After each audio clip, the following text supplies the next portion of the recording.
आगे बढ़ने से पहले नए व्यूअर्स जल्दी से चैनल को सब्सक्राइब कर लें और बेल आइकन दबाकर ऑल के ऑप्शन पर क्लिक कर लें। बहुत ही मशहूर व मारूफ आयत है और इंशाअल्लाह मुख्तसर सी गुफ्तगू है आपके दरमियान, और तर्जुमे की ज़रूरत नहीं है। जिस आयत करीमा में अल्लाह ने ये कहा है कि हमने जिन और इंस को पैदा नहीं किया मगर इसलिए कि वो मेरी इबादत करें। जिन और इंस की खिलकत का सबब जो है वो सिर्फ़ और सिर्फ खुदा की इबादत है। अल्लाह ने किसी भी चीज़ को बग़ैर मकसद के, बग़ैर हदफ के खल्क़ नहीं किया। हर एक चीज़ को खल्क़ करने का कोई ना कोई मकसद है, कोई ना कोई हदफ है। जिस मकसद के तहत, जिस हदफ के तहत परवरदिगार आलम ने उस शय को खल्क़ किया।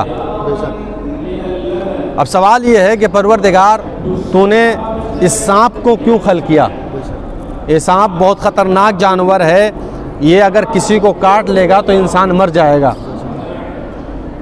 इसको पैदा क्यों किया? अजब नहीं कि आवाज़े परवरदिगार आए कि तुम अभी नादान हो, सिर्फ तुमने एक तरफ का एक रुख देखा है कि सांप के काटने से इंसान की जान जा सकती है, तो इसी सांप के ज़रिए से बहुत सारी दवाइयाँ तैयार करके बहुत सारे इंसानों की जान भी बचाई जा सकती है। तो अल्लाह ने किसी भी चीज़ को बग़ैर मकसद के, बग़ैर हदफ के खल्क़ नहीं किया। हर चीज़ को पैदा करने का कोई ना कोई मकसद है, कोई ना कोई हदफ है, कोई ना कोई रीज़न है। उसके सबब परवरदिगार आलम ने उस शय को खल्क़ किया।